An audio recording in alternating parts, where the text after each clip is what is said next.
Hello दोस्तों, कहानियों की दुनिया में आप सभी का स्वागत है। आज हम सुनेंगे रवीन्द्रनाथ टैगोर द्वारा लिखित एक बांग्ला कहानी दृष्टिदान का हिंदी रूपांतर। तो आइए सुनते हैं। सुना है कि आजकल बहुत सी भारतीय लड़कियों को अपनी कोशिश से अपने लिए पति चुनना और संग्रह करना पड़ता है। मैंने भी ऐसा ही किया है, किंतु देवता की मदद से। मैं बचपन से ही बहुत से व्रत और उपवास और शिव पूजा करती आई हूँ। मैं पूरे 8 बरस की भी न हो पाई थी कि मेरा ब्याह हो गया, किंतु शायद पहले जन्म के पाप के कारण मैं अपने अच्छे पति को पाकर भी पूरा न पा सकी। माता त्रिनयनी ने मेरी दोनों आंखें ले ली। उन्होंने मुझे जीवन के अंतिम क्षण तक पति को देखते रहने का सुख नहीं दिया। बचपन से ही मेरी अग्नि परीक्षा शुरू हुई। 14वां साल पूरा भी न हो पाया कि मैंने एक मरा हुआ बच्चा जना और खुद भी लगभग मौत के पास जा पहुंची। किंतु जीवन में जिसे दुख भोगना है, भला वह मर कैसे सकता है। जो दिया जलने के लिए पैदा हुआ है, उसमें तेल कम नहीं होता। वह तो रात भर जल के फिर बुझता है। मरते मरते बच तो गई, किंतु देह की कमजोरी, मानसिक दुख या और किसी भी कारण से हो, मेरी आंखों में दर्द शुरू हो गया और आंखें खराब हो गई। मेरे पति उन दिनों डॉक्टरी पढ़ रहे थे। नई विद्या सीखने के उत्साह में इलाज करने का कोई मौका हाथ लगते ही वे निहायत खुश हो जाते। मेरी आंखें खराब होने लगी तो उन्होंने खुद ही मेरा इलाज करना शुरू कर दिया। मेरे बड़े भाई साहब उस साल वकालत की परीक्षा देने के लिए लॉ कॉलेज में पढ़ रहे थे। उन्होंने एक दिन आकर मेरे पति से कहा, तुम यह क्या कर रहे हो भाई? कुमुद को अंधी ही कर डालोगे क्या? किसी अच्छे डॉक्टर को क्यों नहीं दिखाते? मेरे पति ने कहा, अच्छा डॉक्टर आकर नया इलाज क्या करेगा? दवा वगैरह तो सब मालूम ही है। भाई साहब को कुछ गुस्सा सा आ गया। बोले, तब तो फिर तुम में और तुम्हारे कॉलेज के प्रिंसिपल में कोई फर्क ही नहीं। पति ने कहा, तुम कानून पढ़ रहे हो, डॉक्टरी का तुम क्या जानो? जब तुम ब्याह कर चुकोगे तब तुमसे मैं पूछूंगा कि तुम्हारी पत्नी की जायदाद पर अगर कोई मुकदमा चला बैठे तो तब तुम क्या करोगे? मेरी सलाह पर चलोगे? मैं मन ही मन सोच रही थी कि राजा राजाओं की लड़ाई में बेचारे सिपाहियों की शामत है। मेरे पति के साथ भैया की खटपट हो गई, पर दोनों ओर से चोट मुझी पर पड़ने लगी। मैंने सोचा, मायके वालों ने जब मुझे दानी कर दिया है तो फिर मेरे बारे में क्या सोचना, क्या करना है और क्या नहीं, इन सब बातों में वे क्यों पड़ते हैं? मेरी बीमारी और तंदुरुस्ती, मेरा सुख और दुख सब कुछ मेरे पति का ही तो है। उस दिन मेरे इस मामूली से आंख के इलाज को लेकर भाई साहब के साथ मेरे पति का मनमुटाव सा हो गया।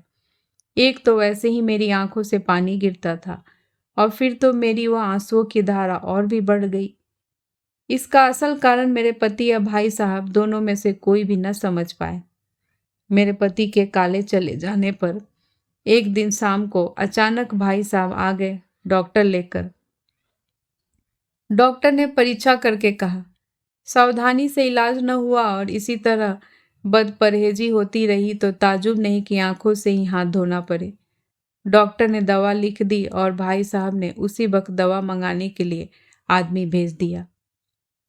डॉक्टर के चले जाने पर मैंने भाई साहब से कहा, भैया तुम्हारे मैं पैरों पड़ती हूँ, मेरा जो इलाज हो रहा है उसमें तुम अब किसी तरह की रुकावट मत डालो। बचपन से ही मैं भाई साहब से खूब डरा करती थी। उनसे मैं इस तरह मुंह खोलकर बात कर सकी, मेरे लिए यह बड़े आश्चर्य की बात थी। किंतु मैंने यह खूब अच्छी तरह समझ लिया था कि मेरे पति से छिपाकर भैया जो मेरा इलाज करा रहे हैं, मेरे लिए अशुभ के सिवा शुभ हरगिज नहीं हो सकता। भाई साहब को भी मेरी इस ढिठाई से शायद कुछ अचंभा हुआ। वे कुछ देर चुप रहकर खूब सोच विचार कर अंत में बोले, अच्छा अब मैं डॉक्टर नहीं लाऊंगा, लेकिन जो दवा मंगाई है उसे ठीक तरीके से ले लेना, फिर देखा जाएगा। दवा आने पर मुझे उसकी सेवन विधि समझाकर भाई साहब चले गए। पति के कॉलेज से वापस आने के पहले ही मैंने दवा की शीशी, डिबिया, पुरफुती वगैरह सब उठाकर अपने आंगन के कुएं में फेंक दी। भाई साहब के साथ मानो कुछ विरोध करके ही पति ने दूने उत्साह से मेरी आंखों का इलाज करना शुरू कर दिया। वे सुबह शाम दोनों वक्त दवा बदलने लगे। आंखों पर पट्टी बांधी, चश्मा लगाया, बूंद बूंद दवा डाली, पाउडर लगाया, बदबूदार मछली का तेल पिया, भीतर का खाया पिया और अतरिया तक सब बाहर निकल आने लगी। उसे भी सहा। पति पूछते, अब कैसी मालूम होती है? मैं कहती, अच्छी ही है, फायदा है। और मैं भीतर से भी महसूस करने की कोशिश किया करती कि मुझे आराम हो रहा है। जब ज्यादा पानी गिरने लगता तो सोचती कि पानी का निकल जाना ही अच्छा है, और जब पानी गिरना बंद हो जाता तो सोचती कि अब तो आराम हुआ ही समझो। किंतु कुछ दिन बाद दर्द असह्य हो उठा। आंखों में धुंधला दिखने लगा और सिर में तो ऐसा तेज दर्द हुआ कि जिससे मैं बहुत ही दुखी और परेशान हो गई। मेरे पति भी शायद कुछ शर्मिंदा से मालूम हुए और इतने दिन बाद अब वे किस बहाने से डॉक्टर बुलाए, कुछ तय न कर सके। मैंने उनसे कहा, भाई साहब की बात रखने के लिए एक बार किसी डॉक्टर को दिखाने में हर्ज क्या है? भाई साहब नाराज हो गए हैं। इससे मेरा जो दुख हो पा रहा है, इलाज तो तुम ही करोगे, फिर भी एक डॉक्टर का रहना अच्छा है। पति ने कहा, तुम ठीक कह रही हो। और फिर उसी दिन वे एक अंग्रेज डॉक्टर को बुला लाए। दोनों में अंग्रेजी में क्या बातचीत हुई सो मैं नहीं कह सकती, लेकिन इतना मैं समझ गई कि साहब ने मेरे पति को कुछ डांटा फटकारा और वे सिर झुकाए चुपचाप खड़े रहे। डॉक्टर के चले जाने पर मैंने अपने पति का हाथ पकड़कर कहा, तुम तो न जाने कहाँ से एक गंवार गोरे गधे को पकड़ लाए। किसी देसी डॉक्टर को लाते। मेरी आंखों की बीमारी को गोरा डॉक्टर क्या तुमसे भी ज्यादा समझ सकता है? पति ने कुछ संकोच के साथ ही कहा, आंखों में नस्तर कराना पड़ेगा। मैंने जरा गुस्सा लाकर कहा, नस्तर कराना होगा? यह तो तुम खुद ही जानते थे, सिर्फ तुमने मुझसे छिपा रखा था। तुम क्या समझते हो कि मैं नस्तर से डरती हूं? उनका संकोच दूर हो गया। वे बोले, आंखों में नस्तर लगाने की बात सुनकर न डरे, मर्दों में ऐसी बहादुर कितने निकलेंगे। मैंने मजाक में कहा, अजी मर्दों की बहादुरी तो सिर्फ औरतों के सामने ही है। उसी क्षण उनके चेहरे पर फीकी गंभीरता छा गई। बोले, ठीक कह रही हो तुम, मर्दों में सिर्फ घमंड ही घमंड है। मैंने उनकी गंभीरता को फूंक से उड़ाते हुए कहा, अजी घमंड में भी तो तुम लोग औरतों से बाजी नहीं मार सकते, उसमें भी अंत में हमारी ही जीत होती है। इस बीच में भाई साहब भी आ गए। मैंने उन्हें अकेले में ले जाकर कहा, भाई साहब तुम्हारे उस डॉक्टर की दवा से अब तक मेरी आंखें कुछ कुछ अच्छी हो रही थी, पर एक दिन भूल से पीने की दवा आंखों में डालने और लगाने की दवा पी जाने से आंखों की यह हालत हो गई है कि डॉक्टर कहते हैं आंखों में नस्तर लगवाना पड़ेगा। भाई साहब ने कहा, मैं तो समझता था कि तेरे पति का इलाज चल रहा है, इसी से मैं गुस्से में इतने दिनों से आया नहीं। मैंने कहा, नहीं तो छिपे छिपे इसी डॉक्टर की दवा ले रही थी, कहीं वे नाराज न हो जाए इस डर से उनसे कहा नहीं मैंने।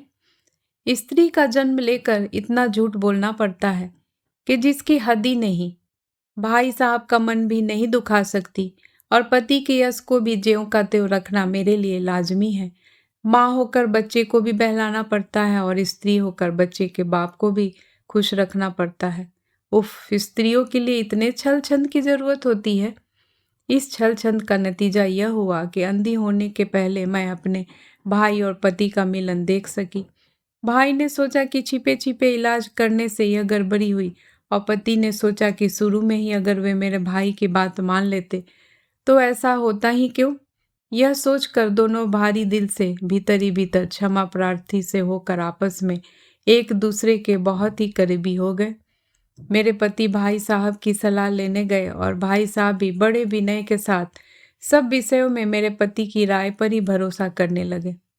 अंत में दोनों की सलाह से एक दिन एक अंग्रेज डॉक्टर ने आकर मेरी बाईं आंख में नस्तर लगाया। कमजोर आंख उस नस्तर की चोट को झेल न सकी और उसकी रही सही मामूली ज्योति भी सहसा जाती रही। उसके बाद बची हुई दाहिनी आंख भी धीरे धीरे अंधकार से ढक गई। बचपन में ब्याह के दिन शुभ दृष्टि के समय जो चंदन चर्चित जवान मूर्ति मेरे आंखों के सामने पहले पहल प्रकट हुई थी, मेरे लिए उस पर हमेशा के लिए पर्दा पड़ गया। एक दिन मेरे प्राणनाथ ने मेरे पलंग के पास बैठकर कहा, अब मैं तुम्हारे सामने अपनी झूठी बड़ाई न करूंगा। तुम्हारी आंखें मैंने ही ली है। मालूम हुआ उनका गला भर आया। मैंने दोनों हाथों से उनका दाहिना हाथ दबाकर कहा, अच्छा किया, तुम्हारी चीज तुमने ले ली। सोचो तो जरा, अगर किसी डॉक्टर के इलाज से मेरी आंखें जाती रहती तो उससे मुझे क्या तसल्ली मिलती। होनहार जबकि मिटती ही नहीं, तो आंखें तो मेरी कोई बचा ही नहीं सकता था। वे आंखें तुम्हारे हाथ से गई तो मेरे अंधेपन का सबसे बड़ा सुख तो यही है, जब पूजा के फूल घट गए थे तो स्वयं रामचंद्र ने अपने देवता को अपनी आंखें निकालकर चढ़ाने को तैयार हो गए थे। मैंने अपने देवता को अपनी दृष्टि दी है। इससे बढ़कर सौभाग्य मेरे लिए और क्या हो सकता है। तुम्हें अपनी आंखों से जब जो अच्छा लगे मुझसे कह दिया करना, उसे मैं तुम्हारी आंखों देखा प्रसाद मानकर मन में रख लिया करूंगी। मैं इतनी बातें नहीं कह सकती थी, मुंह से इस तरह की बातें शायद कही भी नहीं जा सकती। हाँ, सिर्फ इन बातों को मैं बहुत दिनों तक मन में विचारती रहती हूँ। बीच बीच में ऐसी थकावट आती थी कि मेरी उस निष्ठा का तेज भी मंद पड़ जाता। मैं अपने को वंचित, दुखित और दुर्भाग्य में जलती हुई अभाग्नि समझने लगती, और तब मैं अपने मन से ये सब बातें कहला लेती। मैं अपनी इस शांति और भक्ति की सहायता से अपने को दुख से भी ऊंचा रखने की कोशिश करती रहती। उस दिन बातों ही बातों में और कुछ कुछ चुप रहकर अपने मन के भाव को शायद मैं उन्हें किसी तरह समझा सकी थी। उन्होंने कहा, कुमुद, अपनी मूर्खता से मैं जो कुछ तुम्हारा नष्ट कर चुका हूं उसे अब मैं तुम्हें वापस नहीं कर सकता, किंतु जहां तक मेरा बस चलेगा तुम्हारी आंखों की कमी दूर करने के लिए मैं हमेशा तुम्हारे साथ साथ रहूंगा। मैंने कहा, यह कोई काम की बात नहीं हुई। तुम अपनी घर गृहस्थी को अंधों का अस्पताल बना रखोगे, यह मैं हरगिज न होने दूंगी। तुम्हें दूसरा ब्याह करना ही होगा। किस लिए दूसरा ब्याह करना जरूरी है? इस बात को विस्तार से कहने के पहले ही मेरा गला रुक सा आया। जरा खास कर, जरा कुछ संभाल कर। मैं कुछ करना ही चाहती थी कि इतने में मेरे पति ठंडी सांस छोड़ने के साथ बोल उठे, मैं मूर्ख हूं, किंतु दम भी नहीं हूं। कुमु, मैंने अपने हाथों से अंधा बनाया है तुम्हें। उस पर सिर्फ अंधी होने की वजह से तुम्हें छोड़कर अगर मैं दूसरा ब्याह करूं तो अपने इष्ट देव गोपीनाथ की सौगंध खाकर कहता हूं, मैं ब्रह्म हत्या और पितृ हत्या के पाप का पातकी हूं। इतनी बड़ी सौगंध उन्हें मैं हरगिज न खाने देती। उन्हें मैं बीच ही में रोक देती, किंतु मेरे आंसू उस समय छाती फाड़कर, कंठ दबाकर आंखों में आकर झरना चाहते थे। मैं उन्हें रोकने में ही लगी हुई थी, मुंह से कुछ निकाल ही न सकी। उन्होंने जो कुछ कहा उसे मैं परम आनंद के और चरम सुख के बहाव से तकिए में मुंह छिपाकर रोने लगी। मैं अंधी हूं, फिर भी वे मुझे नहीं छोड़ेंगे, दुख की तरह मुझे अपने हृदय में छिपा रखेंगे। इतना सुहाग, इतना सौभाग्य मैं नहीं चाहती, पर मन जो सुनकर स्वार्थी ठहरा।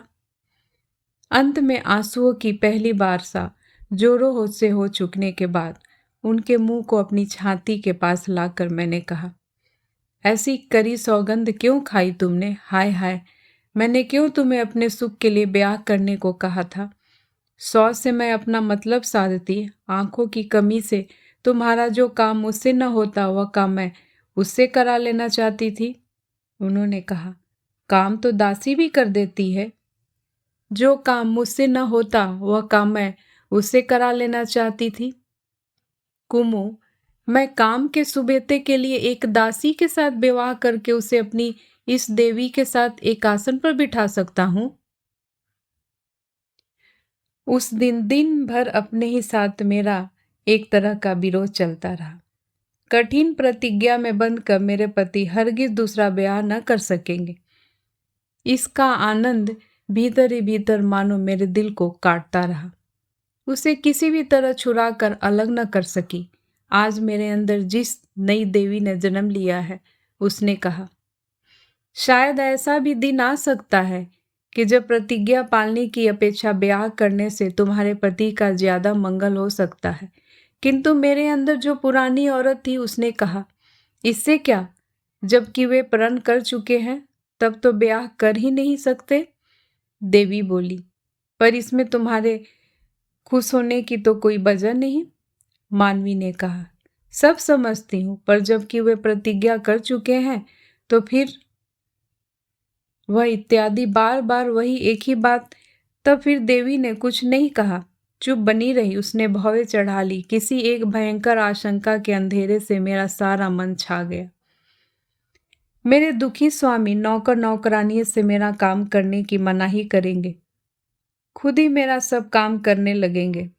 जरा जरा सी बात के लिए इस तरह पति पर निर्भर रहना पहले तो अच्छा ही लगने लगा, कारण इसी बहाने उन्हें हर वक्त अपने पास पाती। आंखों से मैं उन्हें देख नहीं सकती थी, इसलिए हमेशा उन्हें अपने पास पाने की हवस बहुत ज्यादा बढ़ गई। पति के चेहरे का जो हिस्सा मेरी आंखों को मिला था, उसे अब अन्य इंद्रिय आपस में बांटकर अपना हिस्सा बढ़ा लेने की कोशिश करने लगी। फिर ऐसा हो गया कि मेरे पति अब बहुत देर तक बाहर किसी काम के लिए चले जाते तो ऐसा मालूम होता कि जैसे मैं बिल्कुल शून्य में हूँ और अपने चारों तरफ टटोलती फिरती हूँ। फिर भी मुझे कहीं भी कुछ मिल नहीं रहा है, मानो मेरा सब कुछ खो गया है। पहले पति जब कॉलेज चले जाते तब मैं उनके आने में देर हो जाती तो सड़क की तरफ की खिड़की को जरा खोलकर उसकी संध में से उनकी राह देखा करती थी। जिस दुनिया में वे घुमा फिरा करते थे उस दुनिया को मैंने अपनी आंखों से अपने साथ बांध रखा था, पर आज मेरा दृष्टिहीन शरीर उन्हें ढूंढने की कोशिश करता रहता है। उनकी दुनिया के साथ मेरी दुनिया का जो पुल बंधा हुआ था आज वह टूट गया। अब उनके और मेरे बीच एक गहरी अंधता की खाई है। अब मुझे केवल निरुपाय बेचैनी के साथ बैठा रहना पड़ता है कि कब वे अपने उस पार से मेरे इस पार आकर मुझसे मिले। इसलिए अब जब वे क्षण भर के लिए भी मुझे छोड़कर चले जाते हैं तो मेरा सारा अंधा शरीर उद्धत होकर उन्हें पकड़ना चाहता है, हाय हाय करके उन्हें पुकारने लगता है। किंतु इतनी आकांक्षा, इतनी चाह, इतना आसरा भरोसा तो अच्छा नहीं होता। एक तो वैसे ही पति पर पत्नी का भार काफी होता है, उस पर अपने इस अंधेपन का भारी बोझ उन पर लादना ठीक नहीं। अपनी इस दुनिया में फैले अंधकार को मैं अकेले ही झेलूंगी, अकेली ही ढोऊंगी। मैंने एकाग्र मन से यही प्रतिज्ञा की थी कि अपने इस अनंत अंधता की रस्सी से पति को मैं अपने साथ बांधकर हरगिज नहीं रखूंगी। थोड़े ही दिनों में केवल शब्द गंध स्पर्श से ही मैंने अपना सारा काम करना सीख लिया। यहाँ तक कि बहुत से घर के काम तो मैं पहले से भी ज्यादा चुस्ती के साथ करने लगी, और बाद में तो ऐसा मालूम होने लगा कि दृष्टि हमारे काम में जितनी सहायता पहुंचाती है उसे कहीं ज्यादा हमें विक्षिप्त कर देती है। जितना देखने से भलाई होती है आंखें उसे कम बहुत ज्यादा देखा करती है, और आंखें जब पहरा देने का काम करती है कान तब आलसी हो जाते हैं। जितना उन्हें सुनना चाहिए उससे वे ही सुनते हैं। अब चंचल आंखों की अनुपस्थिति में मेरी और सब इंद्रियां अपना कर्तव्य शांति के साथ पूरा पालन करने लगी। अब मैं अपने पति को अपना कोई काम नहीं करने देती, बल्कि उनका सारा काम फिर मैं पहले की तरह ही करने लगी। स्वामी ने मुझसे कहा, मेरे प्रायश्चित से तुम मुझे दूर कर रही हो। मैंने कहा, तुम्हारा प्रायश्चित कैसा? सो तो मुझे नहीं मालूम, किंतु अपने पाप का भार मैं क्यों बढ़ाऊं? मुझसे चाहे वे कुछ कहे, मैंने जब उन्हें छुटकारा किया तो वे सांस लेकर मानो जी से गए। उसके बाद मेरे पति डॉक्टरी पास करके मुझे साथ लेकर कलकत्ते के बाहर देहात में चले गए। गांव में जाकर ऐसा मालूम हुआ कि जैसे मैं माँ की गोद में पहुंच गई हूँ। 8 बरस की उम्र में गांव छोड़कर कलकत्ता आई थी। इसी बीच 10 बरस में जन्मभूमि मेरे मन के अंदर छाया की तरह धुंधली हो चली थी। जब तक आंखें थी कलकत्ता शहर मेरे चारों तरफ मेरी समूची यादों को अपनी ओट में छिपाए खड़ा था। आंखों के जाते ही मैं समझ गई कि कलकत्ता सिर्फ आंखों को बहलाए रखने वाला शहर है, और बचपन का वह गांव अंधियारी रात के चमकते हुए तारे की तरह मेरे मन में उजाला हो उठा। अगहन के अंत में हम लोग हासिमपुर पहुंच गए। नई जगह थी, चारों तरफ कैसा दृश्य है मैं कुछ देख न सकी, किंतु बचपन के गांव की उस गंध ने, उन अनुभूतियों ने मेरी सारी देह जकड़ ली। ओस से भींगे और नए जूते, खेतों से आने वाली सुबह की हवा से, अरहर और सरसों के हरे सुनहरे खेतों की आकाश भरी मीठी सुगंध से, अहीरों के उन गीतों से, और क्या टेढ़ी मेरी कच्ची सड़कों से जाने वाली बैलगाड़ियों के चलने की आवाज तक से मैं खिल उठी। मेरी वे शुरू की जिंदगी की पुरानी यादें अपनी नहीं कही जा सकने वाली ध्वनि और सुगंध लिए मौजूदा वर्तमान की तरह मुझे घेर बैठी। अंधी आंखें उनका कुछ भी प्रतिवाद न कर सकी। मैं अपने उसी बचपन में पहुंच गई। सिर्फ माँ ही नहीं मिली और सब मिल गया। भीतर भीतर मैं देखने लगी मेरी दादी अपने बचे खुचे सिर के बालों को खोलकर धूप की ओर पीट करके बैठी बैठी बरी दे रही है। पर उनके कांपते हुए पुराने कमजोर कंठ से गांव के साधु भजन दास के देहत्व संबंधी गीत की गुनगुनाहट आज नहीं सुनाई दी।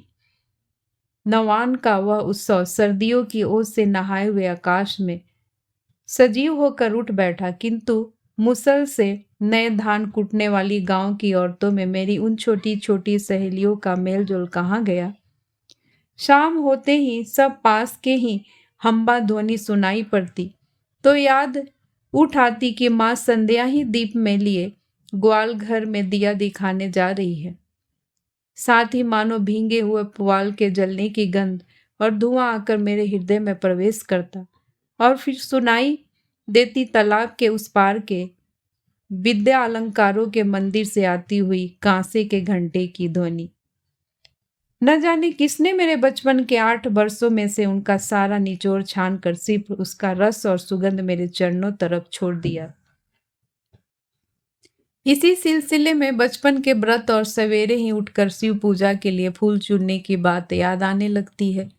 यह बात माननी ही पड़ेगी कि कलकत्ता में इधर उधर की बातचीत और आने जाने की गड़बड़ी से बुद्धि में थोड़ा बहुत फर्क आ ही जाता है। धर्म, कर्म, शक्ति और श्रद्धा में गांव किसी साफ सुथरी नहीं रहती।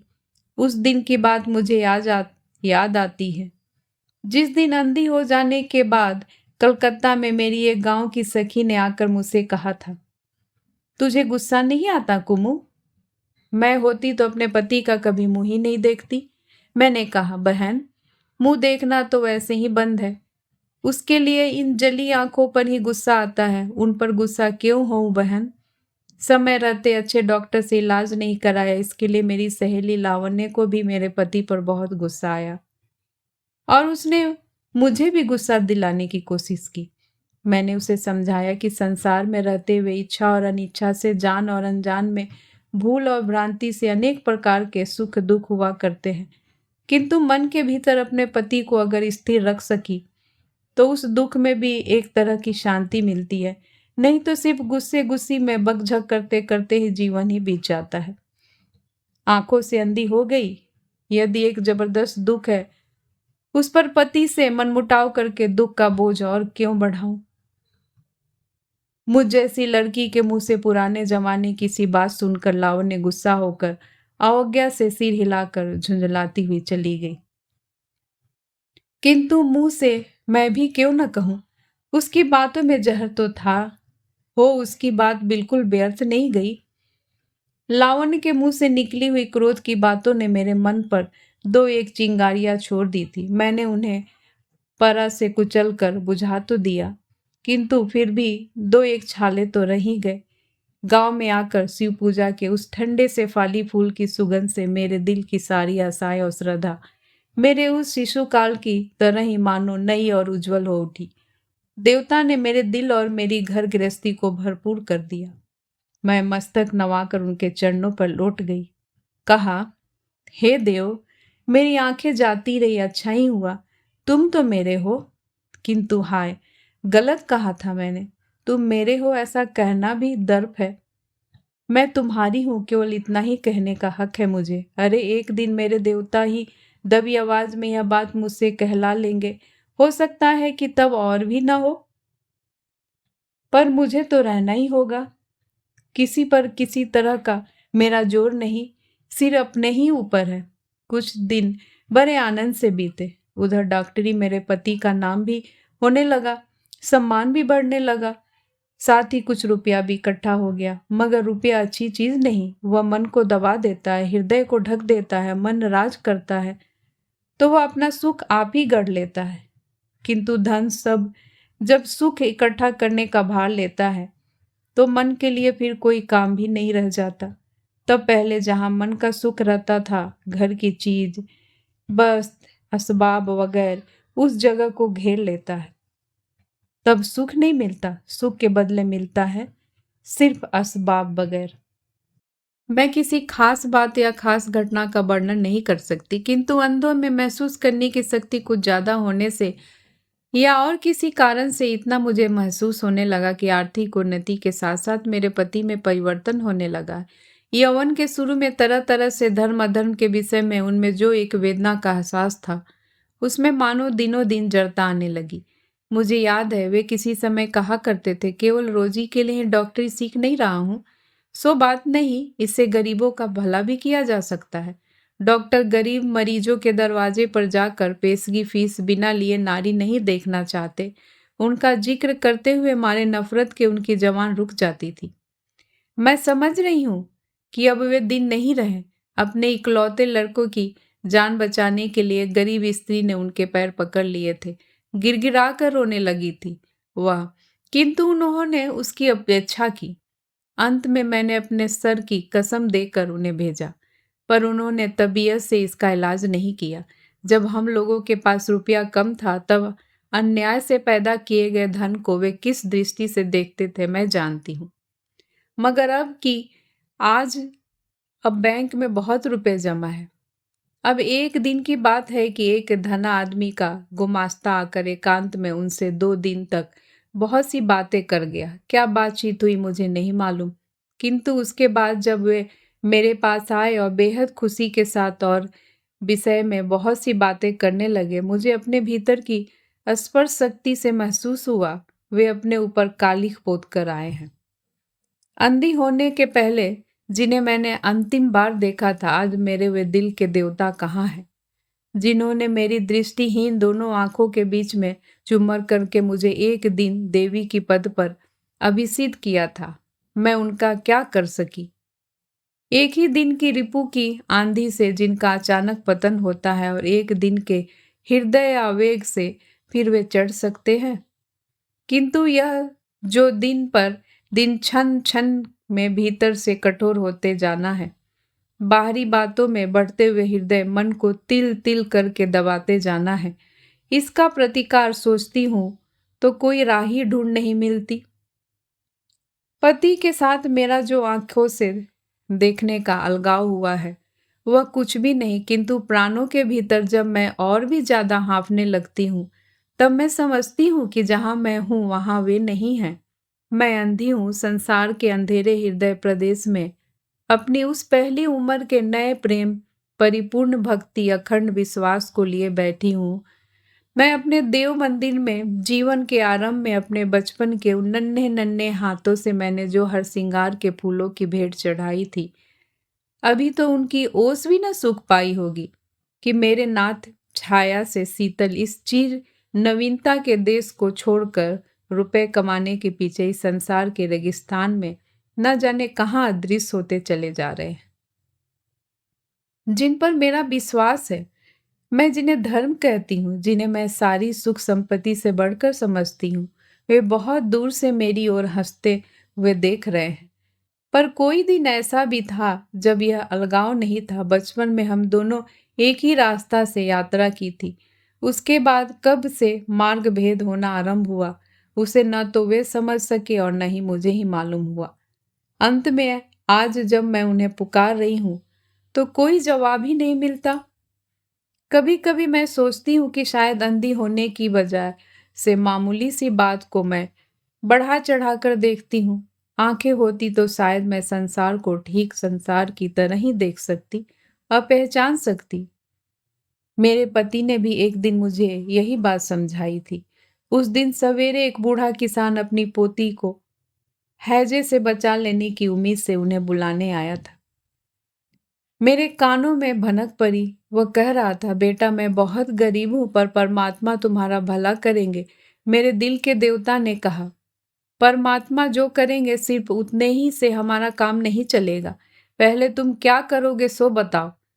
सुनते ही मैं सोचने लगी, भगवान ने मेरी आंखें ले ली, साथ ही कान भी क्यों नहीं ले लिए। बूढ़े ने एक गहरी सांस ली और हाय भगवान कहकर चल दिया। मैंने उसी वक्त महरी से कहकर उसे पीछे के दरवाजे से बुलवा लिया। उससे मैंने कहा, यह रुपए से तुम अपनी पोती का इलाज कराना। मेरे पति का भला चाहते हुए तुम इस मोहल्ले से हरीश डॉक्टर को लेते जाओ। किंतु दिन भर मुझे कुछ अच्छा नहीं लगा, मुंह में रुचा ही नहीं कुछ। तीसरे पहर सोते से उठकर उन्होंने पूछा, तुम आज उदास क्यों दिख रही हो। पहले की आदत का सा उत्तर जवाब पर आ रहा था कि नहीं तो कुछ नहीं, पर छल छंद का जमाना मेरा बीत चुका। मैंने साफ साफ कहा, कितने ही दिनों से तुमसे कुछ कहना चाहती हूँ पर कहते कहते क्या कहना है सो भूल जाती हूँ। मालूम नहीं अपने मन की बात मैं ठीक तौर से समझा सकूंगी या नहीं, लेकिन तुम चाहो तो जरूर अपने मन में समझ सकते हो कि हम दोनों ने जिस तरह एक होकर जीवन आरंभ किया था, आज वह कुछ और ही तरह का हो गया है। उन्होंने हंसकर कहा, परिवर्तन ही तो संसार का नियम है। मैंने कहा, रुपया पैसा रूप यौवन सभी का तो परिवर्तन होता है, किंतु नित्य वस्तु क्या संसार में कुछ है ही नहीं।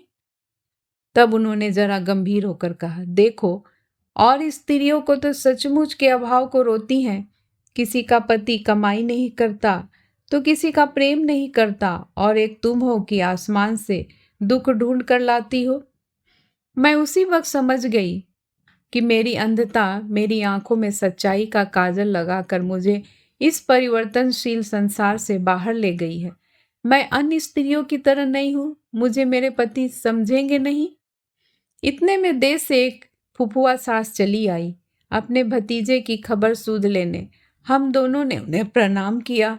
आशीर्वाद देने के पहले ही वे बोल उठी, बहू तुम तो अपनी तकदीर से अंधी हो गई। अब हमारा अविनाश अंधी स्त्री को लेकर कैसे घर गृहस्थी चलावे, बताओ। उसका ब्याह करा दो ना। इस पर मेरे पति अगर हंसी हंसी में कह देते कि ठीक तो है बुआ जी, तुम ही लोग देखभाल कर कोई संबंध ठीक करा दो, तो सब झगड़ा ही तय हो जाता। किंतु उन्होंने संकोच के साथ कहा, तुम तो बुआ जी ऐसी ही बातें क्या करती हो जिसका सिर न पैर। बुआ जी ने कहा, क्यों बेजा क्या कर रही हूं मैं। अच्छा बहू तुम ही बताओ, इसमें बेजा क्या कहा मैंने हंसते हुए कहा, बुआ जी खूब अच्छे आदमी से तुम सलाह लेने बैठी, जिसकी गांठ काटी जाएगी उसी से राय पूछी जाती है कहीं।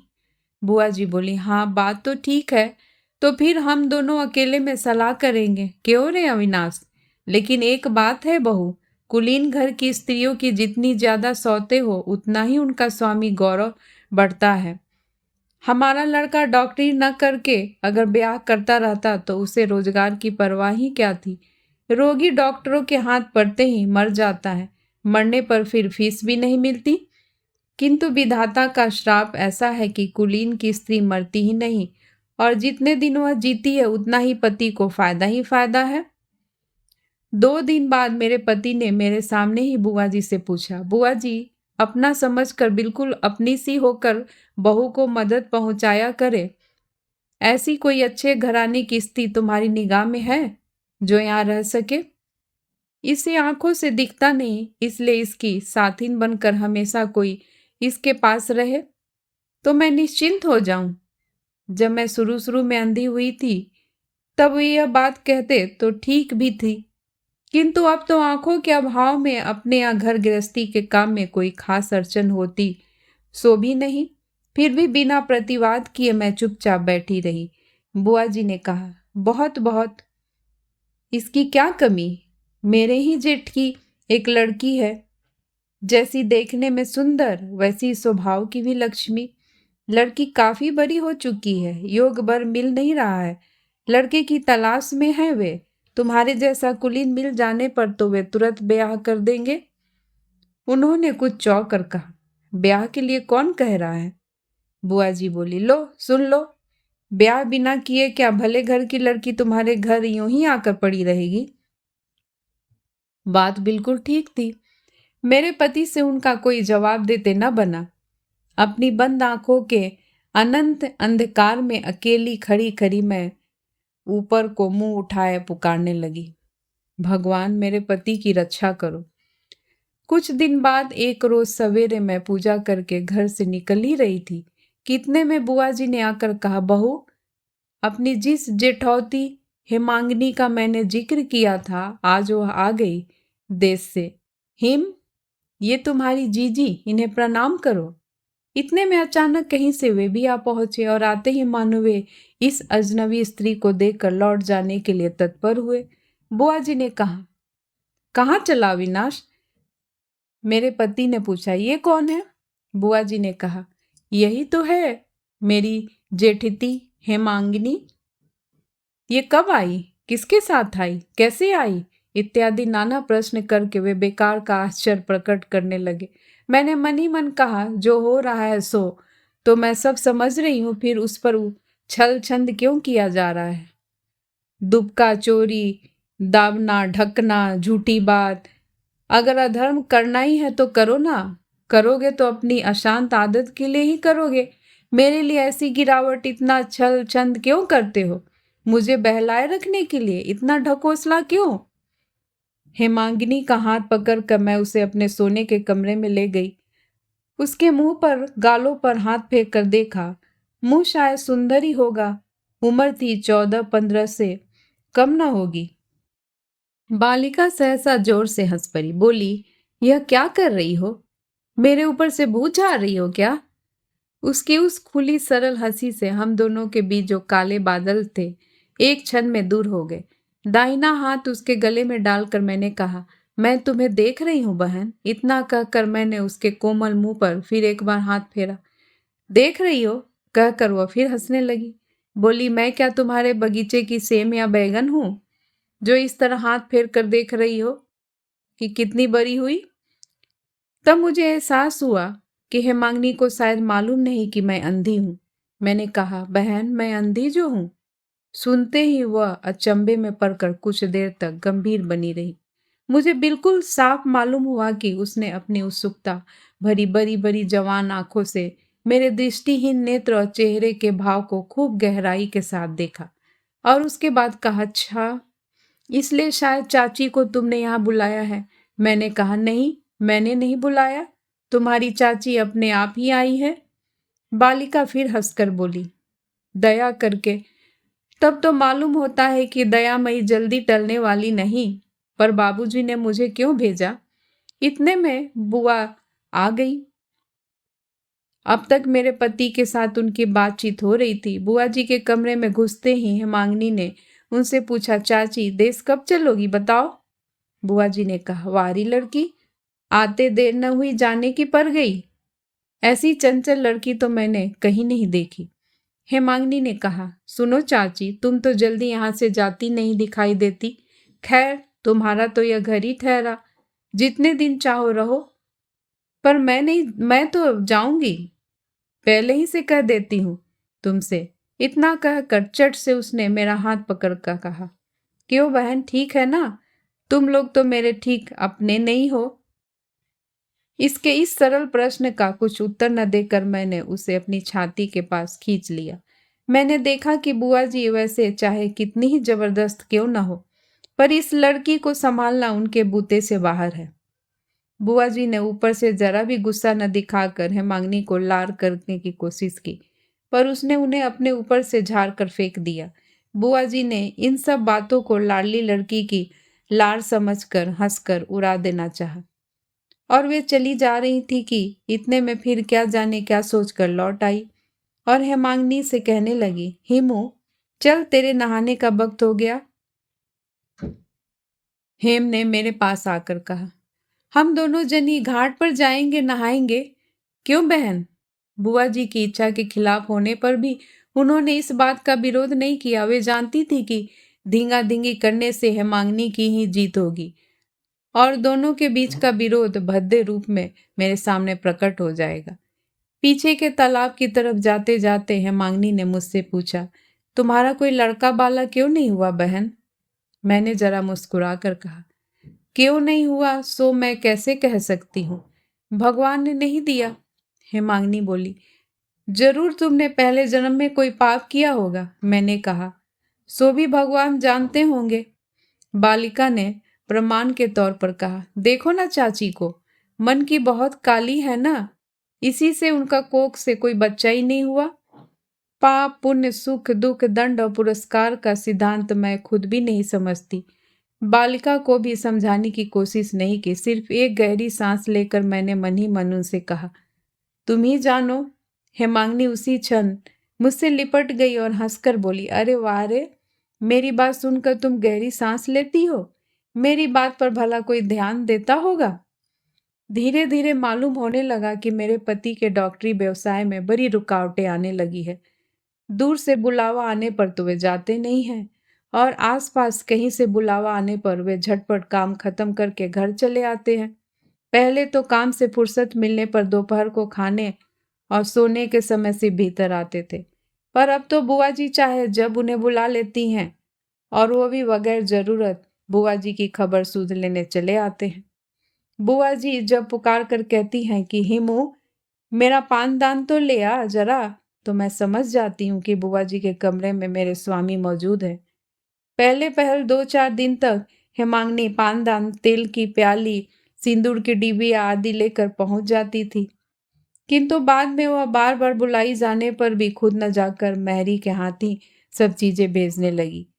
बुआ जी बुलाती हेमांगनी हिमू हिमी, पर बालिका मानो मेरे प्रति अपने एक दर्द के बहाव से मुझसे उलझी सी रहती। एक तरह की आशंका और दुख उसे घेरे रहता और इसके बाद से तो वह भूलकर भी मेरे सामने मेरे पति का जिक्र तक न करती। इतने में एक दिन भाई साहब मुझे देखने आ गए। मैं समझती थी कि भैया की दृष्टि तेज है, यहाँ क्या हो रहा है उनसे छिपाना लगभग असंभव है, क्योंकि वे बड़े कठोर विचारक हैं। वे अन्याय पर रत्ती भर भी रहम करना नहीं जानते। सबसे ज्यादा डर मुझे इस बात का था कि मेरे स्वामी उन्हीं के सामने अपराधी के रूप में खड़े होंगे। मैंने ज्यादा ही खुशी दिखलाकर सब कुछ ढक रखा। मैंने ज्यादा बातें करके, ज्यादा उतावली दिखाकर, बहुत ज्यादा धूमधाम मचाकर चारों ओर मानो एक तरह की धूल उठा रखने की कोशिश की, किंतु मेरे लिए यह सब इतना अस्वाभाविक सिद्ध हुआ कि वही मुझे पकड़वा देने का कारण बन गया। किंतु भाई साहब ज्यादा दिन ठहर न सके। मेरे पति ऐसा ढीलापन दिखाने लगे कि साफ तौर से उसने रुखाई का रूप धारण कर लिया।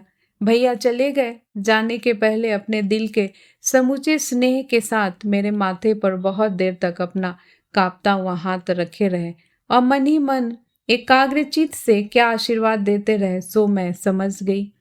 उनके आंसू मेरे आंसू से भींगे हुए गालों पर आ आकर गिरने लगे। साफ याद है मुझे, चैत के दिन थे। उस दिन शाम के वक्त लोग हाट से लौट कर आ रहे थे। दूर से वर्षा को लिए हुए एक अंधी चली आ रही थी।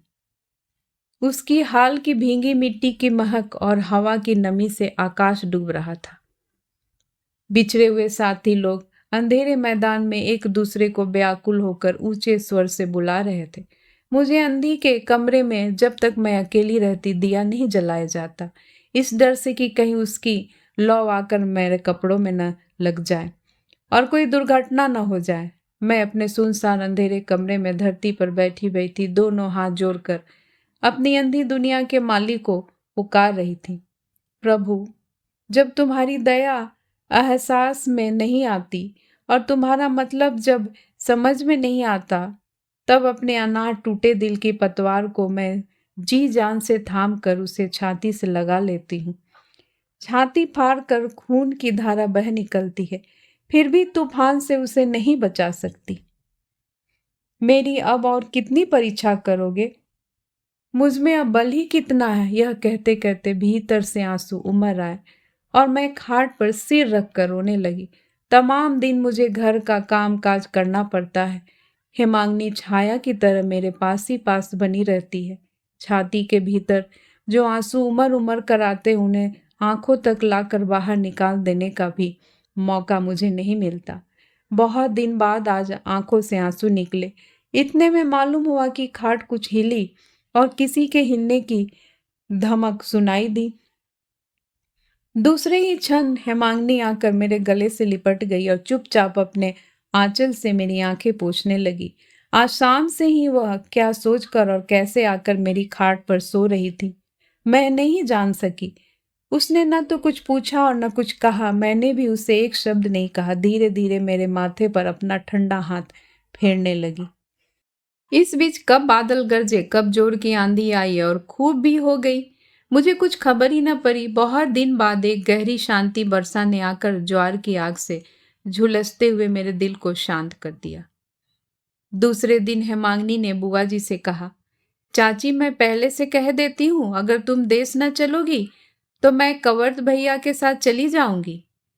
बुआ जी ने कहा, उसके साथ जाने की क्या जरूरत है, मैं कल जाऊंगी ना, दोनों एक साथ चलेंगी। और यह देख हिमू, अविनाश ने तेरे लिए कैसी उगदा मोदी की जराऊ अंगूठी बनवा दी है।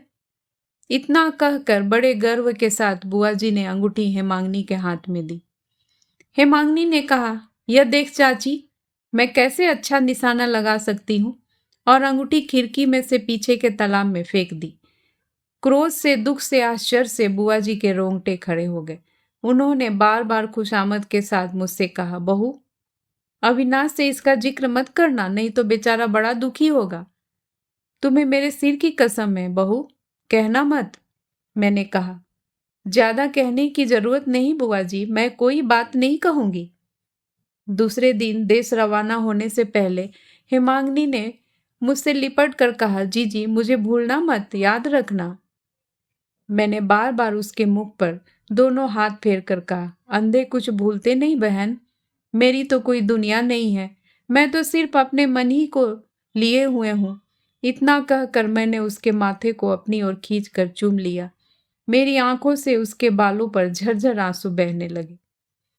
हेमांगनी के चले जाने पर मेरी दुनिया सूख सी गई। उसने मेरे प्राणों में जो एक तरह की सुगंध, एक तरह का सौंदर्य और संगीत, एक तरह का उज्जवल प्रकाश और कोमल तरुणता ला दी थी, सहसा उसके बिला जाने पर एक बार मैंने अपनी अंधेरी दुनिया में अपने चारों तरफ दोनों हाथ बढ़ाकर टटोल टटोल कर देखा कि मेरा कहाँ क्या है। उस दिन उन्होंने मेरे साथ आकर विशेष प्रसन्नता दिखाते हुए मुझसे कहा, ये लोग चली गई, अब जरा काम काज करने का समय मिलेगा। धिक्कार है मुझे। मेरे लिए इतनी चातुरी, इतना छल, इतना कपट क्यों? मैं क्या सच्चाई से डरती हूँ? मैं क्या चोट से कभी घबराई हूँ? उन्हें क्या मालूम कि जब मैंने उनकी खुशी में अपनी खुशी समझकर अपनी दोनों आंखें दी थी, तब मैंने अपने चीर अंधकार को कितनी खुशी से अपना लिया था।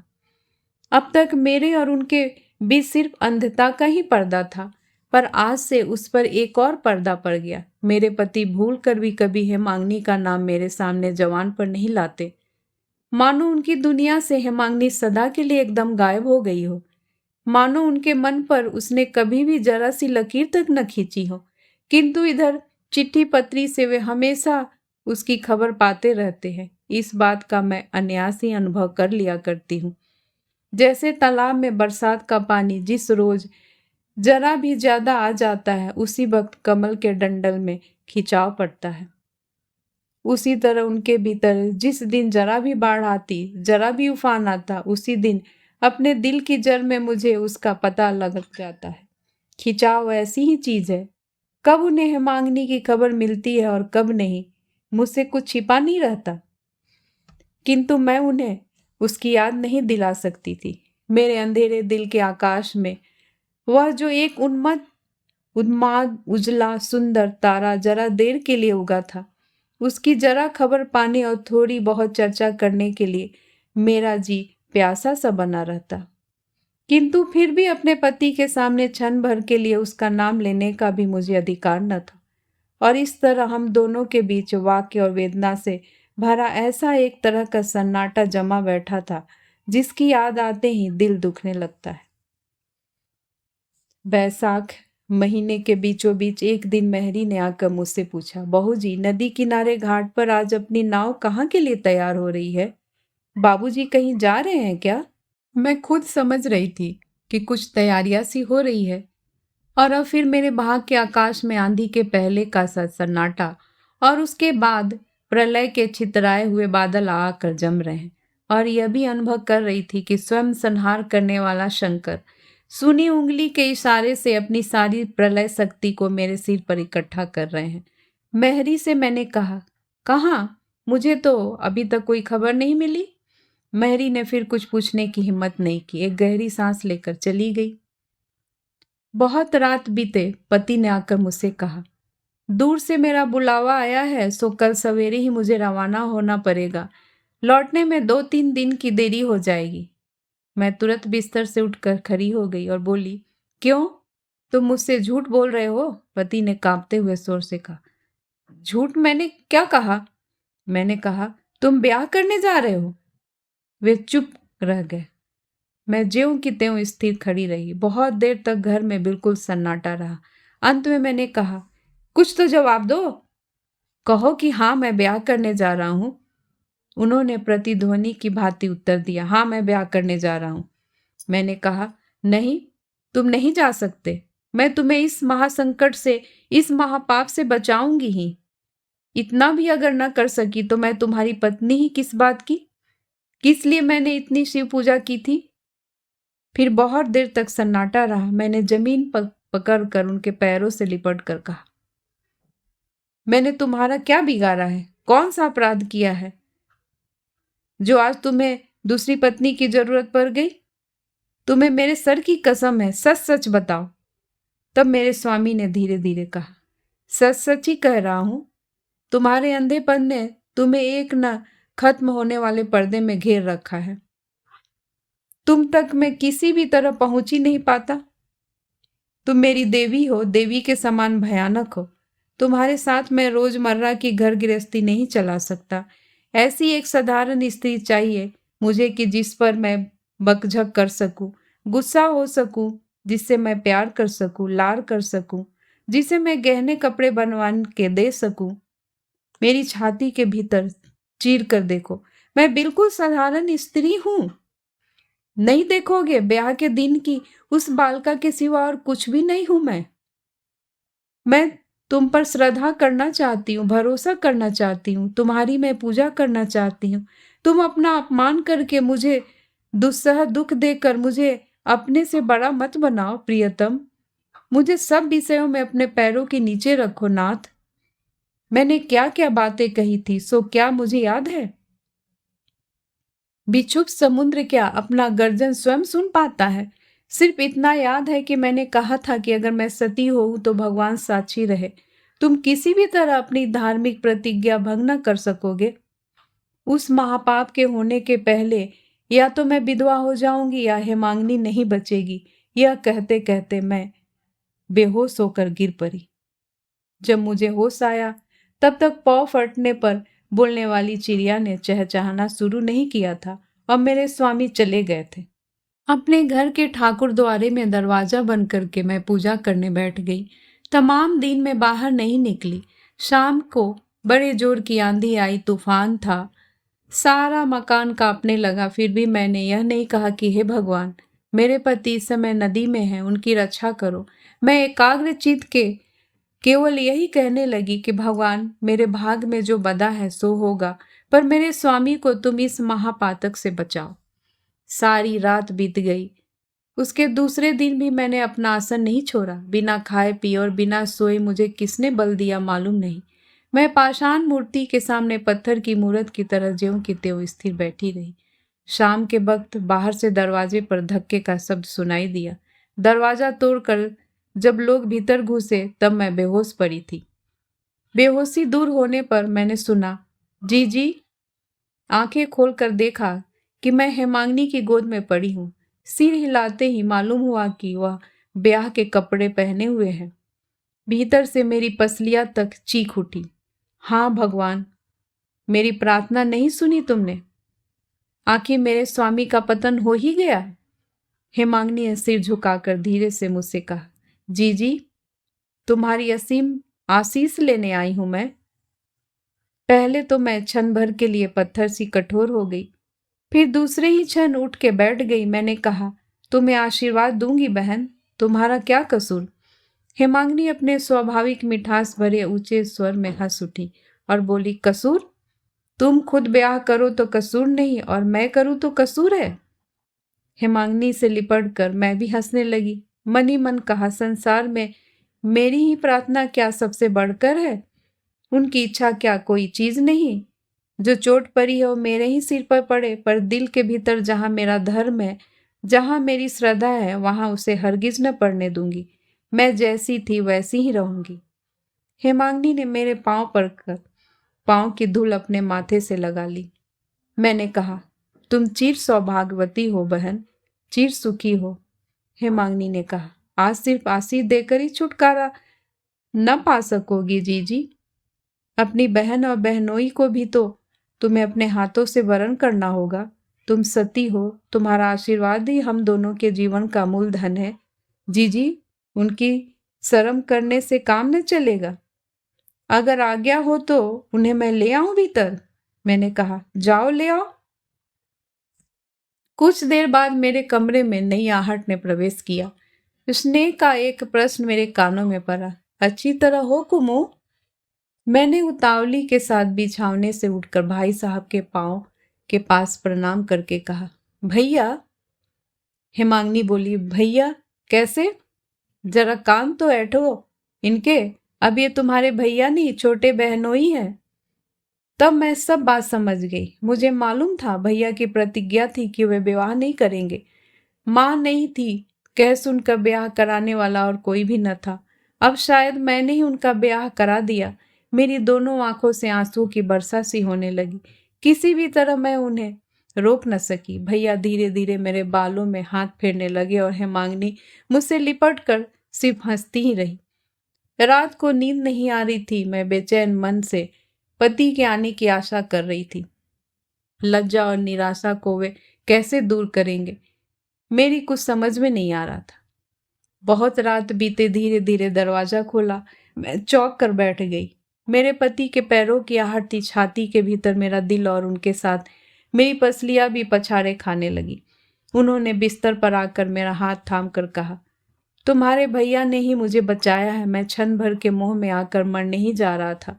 उस दिन जब मैंने नाव पर पैर रखा तो मेरी छाती पर कितना भारी पत्थर जमा बैठा था, सो मैं जानता हूँ, यह भगवान ही जानते हैं। जब नदी में जोर की आंधी आई तो प्राणों का भी भय हो रहा था, और साथ ही यह भी सोच रहा था कि डूब जाऊं तो मेरा उद्धार हो जाए।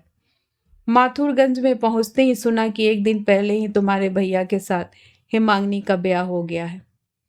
कितनी लज्जा से और कितने आनंद से नाव पर वापस आया, सो मैं कह नहीं सकता।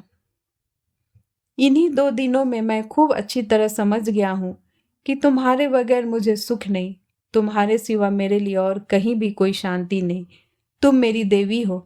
मैंने हंसकर कहा, नहीं, मुझे देवी बनाने की जरूरत नहीं। मैं तुम्हारे घर की गृहिणी हूं। मैं तुम्हारी साधारण पत्नी मात्र हूं और कुछ भी नहीं। स्वामी ने कहा, मेरी भी एक बात तुम्हें रखनी होगी।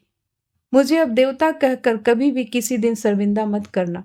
मैं भी तुम्हारा साधारण पति हूं, तुम्हारा प्रेमी हूं और कुछ भी नहीं। दूसरे दिन उल्लू ध्वनि और शंख ध्वनि से सारा मोहल्ला गूंज उठा।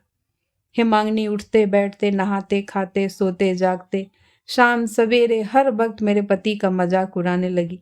वे बेचारे तंग आ गए, परेशान हो गए, किंतु वे कहाँ गए थे, क्या हुआ था, मुझसे किसी ने भी उसका कोई जिक्र तक नहीं किया। दोस्तों, इस कहानी को सुनने के लिए आपका बहुत बहुत धन्यवाद।